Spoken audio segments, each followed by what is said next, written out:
Hello and good afternoon, everybody.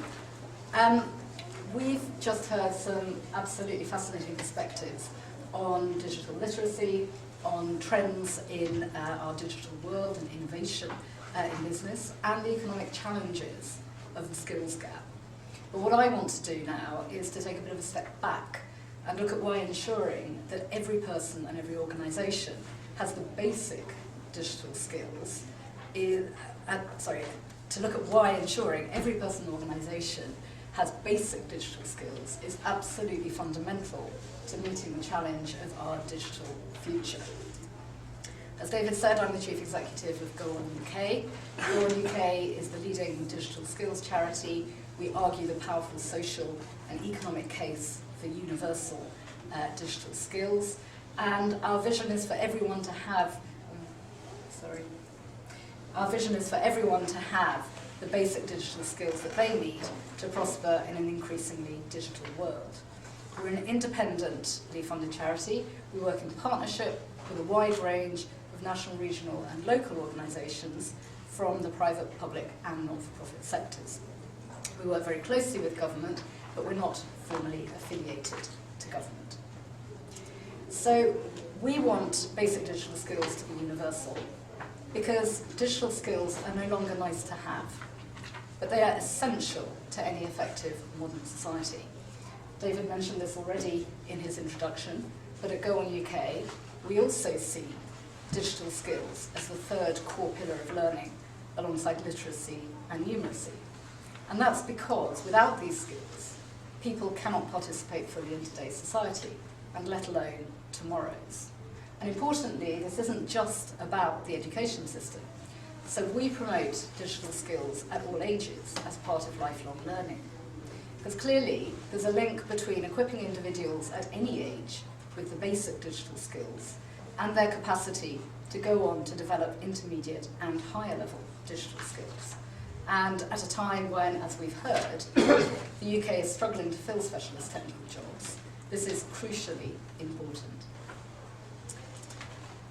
So basic digital skills are not only the mechanical skills needed to complete everyday tasks online, but they're also those competences that we all need as citizens to participate in and benefit from a digital society.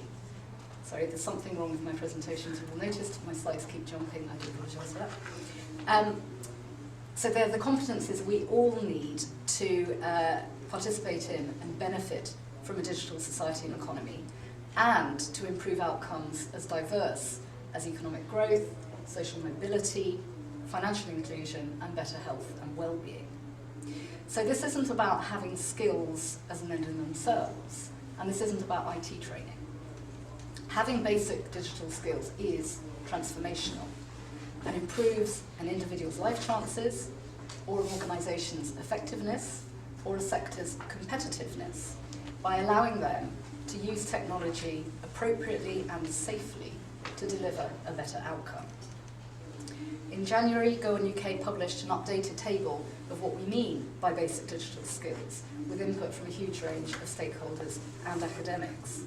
And this table covers 5 main categories. That's managing information, communicating, transacting, problem solving, and creating. And running alongside all of these actions, both for individuals and for organisations, is safety.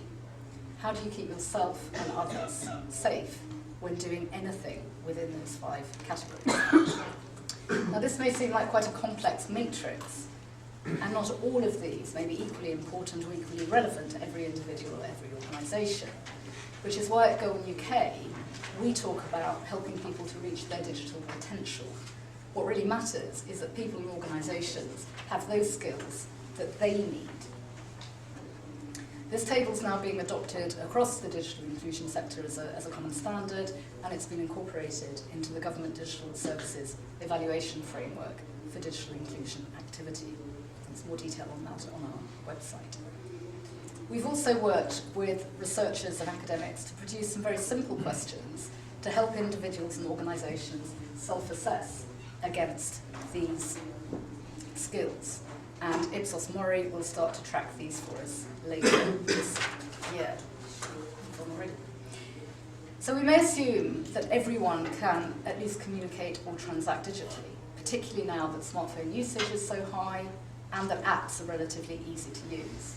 But, as David referred to at the beginning, 10.5 million adults, 1.2 million SMEs, and 58% of charities lack these basic digital skills. Looking at it from the human point of view, these 10.5 million individuals make up 20% of our adult population. They tend to be from socioeconomic groups D and E. They tend to have lower levels of educational attainment. They include a higher proportion of people with disabilities and the long-term unemployed, and a slightly greater number of women. There's also an assumption that by far the largest group of people who lack basic digital skills are older people. And it's true that just over half of those 10.5 million are over 65, but that means that just under half are of working age, which, going back to the digital skills gap that we've heard about earlier, is extremely worrying.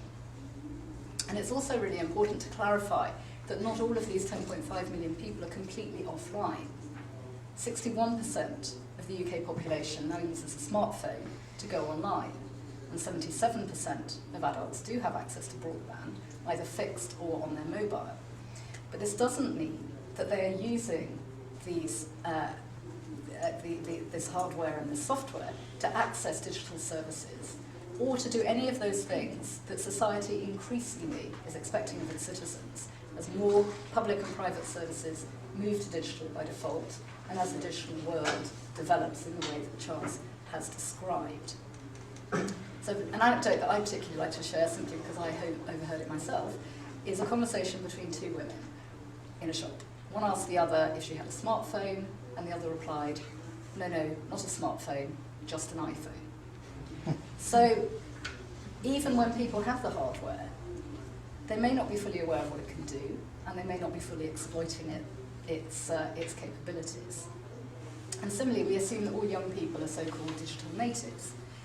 But even though they may be adept at managing their social lives using Snapchat or WhatsApp or Facebook, many can't fill out an online form.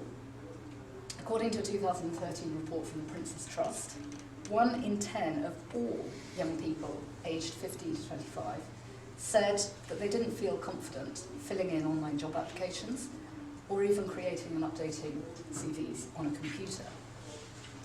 And OECD data also suggests that the UK's young adults are falling behind their counterparts in Western and Eastern Europe. According to a 2013 survey, the number of adults in the UK aged 16 to 24 who failed a basic digital skills test was double the number in Germany and triple the number in France. We also know that digital is critical for business growth. We've heard that from the speakers before me. And yet, according to the 2015 Lloyds Banking Group Business Digital Index, 25% of organisations think that digital is irrelevant to them. The very same report shows that more charities this year than last year lack basic digital skills, preventing them from taking donations online or marketing their campaigns more widely. So why don't people go online?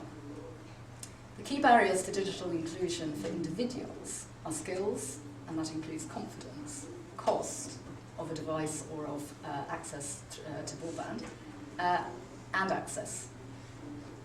For SMEs and charities, skills and cost remain key barriers.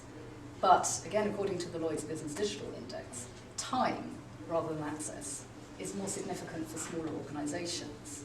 They're time poor, and they don't see the importance of investing time to learn how digital can help them. And one thing that we found is these barriers are all too often looked at in isolation rather than in combination. And without really tackling them as one, we can't overcome the problem. Having the access but not the skills won't solve the problem, and being able to afford a device but not having broadband isn't going to help you either. And linking all of them, both for individuals and for small organisations, is the issue of motivation. Why should someone go online? What's in it for them? Why is it relevant? And I think the key point about motivation is that when it's lacking, it's a really major obstacle. But when it's present, it's a massive enabler.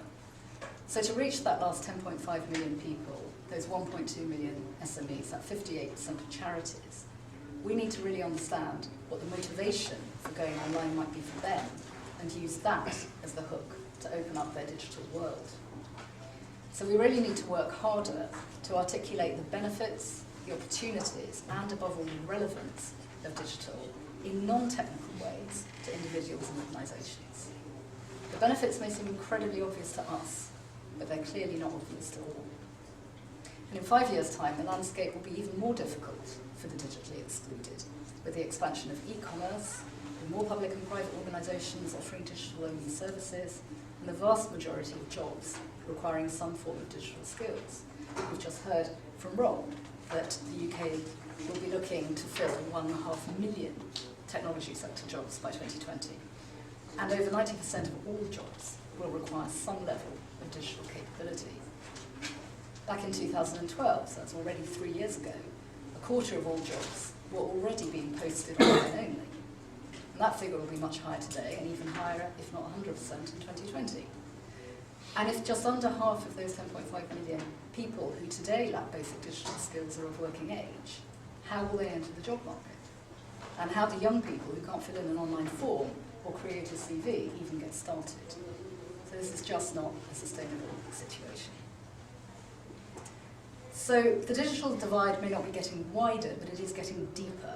And what I mean by that is that as we become increasingly reliant on digital technologies in all areas of our personal and business lives, the digitally proficient have a disproportionate advantage, socially and economically, over the digitally excluded. So the scale of the problem is significant, but not wanting to be all gloom and doom, as David said earlier, there are also incredibly exciting opportunities. Over the next 5 to 10 years, new digital technologies, including the Internet of Things, big data, open data, and online education resources, will all create new possibilities, boosting the UK's capacity for future job creation, economic growth, and competitiveness. So the potential for future economic growth that existing digital technologies offer has been estimated to be worth up to £63 billion in additional annual GDP. And this includes £18.8 billion from the UK SME sector alone. BT has shown that the value of basic digital skills to individuals who were previously offline could be monetised at over £1,000 a year, and increasing to over £3,500 a year for those with more advanced skills. And also, increasing access to digital skills is completely essential if government is to reap the cost savings of moving public services online. So that estimated 1.7 billion annual savings from the government's digital by default agenda will never materialise if 1 in 5 adults can't use these new services. And nor will we make the most of the £1 billion investment in upgrading the UK's domestic broadband network if nearly 1 in 5 adults can't use it properly. So digital provides opportunities for democratising access to information and channels, to enhance collaboration and participation, and as such it should be seen as an equaliser and not a divider. But at the moment for the digitally excluded, it is the exact opposite. So clearly then there is huge value still locked up in digital potential, and we need to work much harder to unleash it. And equipping the entire UK population with basic digital skills by 2020 will require significant investment from government, from industry, and the not-for-profit sector. This is a cross-sector issue. And yet, whether this collective investment is 500 million, 700 million, or 900 million over 5 years, one thing is very clear. The shared expense of a cross-sector, universal digital skills and inclusion programme is just a fraction of the massive social and economic value it would unlock in return. We can't rely any longer on the education system alone. The days when schools and universities offer students a base of knowledge and skills which would remain relevant and support them for life are gone. Instead, people need to continuously update their skills and experience throughout their lives. The speed of technological developments demonstrates that digital is a clear example of this. So the key for digital skills programs at all levels, whether we're talking basic or advanced, is to be agile and constantly refreshed to ensure their relevance in a changing digital landscape. And without this, we run the risk that existing skills and knowledge will quickly become outdated as technology fast outpaces us. So this is a large-scale, highly complex problem, but there are some practical things that can help us to tackle it. First, policymakers need to understand that the costs of properly targeted digital skills and inclusion programs are a small investment when compared to the economic and social value they will provide in return. By spending millions, we can save billions. Secondly, tomorrow's supply of intermediate and higher level digital skills significantly depends on the number of people who can develop basic digital skills today, and we need to be feeding that pipeline. Thirdly, the ever-expanding ambitions of governments and business to use digital technologies to deliver new services will never fully succeed unless the digitally excluded have the means and the motivation, the opportunity and the skills to exploit new tools, services and platforms. We really need to address this. So in this fast-evolving digital society and economy, I think that digital skills are becoming the key to unlocking the UK's full social and economic potential. Finally, if you want to get involved, as an organisation, you can sign up to the Go On UK Digital Skills Charter that David mentioned before. This is about helping your colleagues, your customers and your communities to improve their basic digital skills.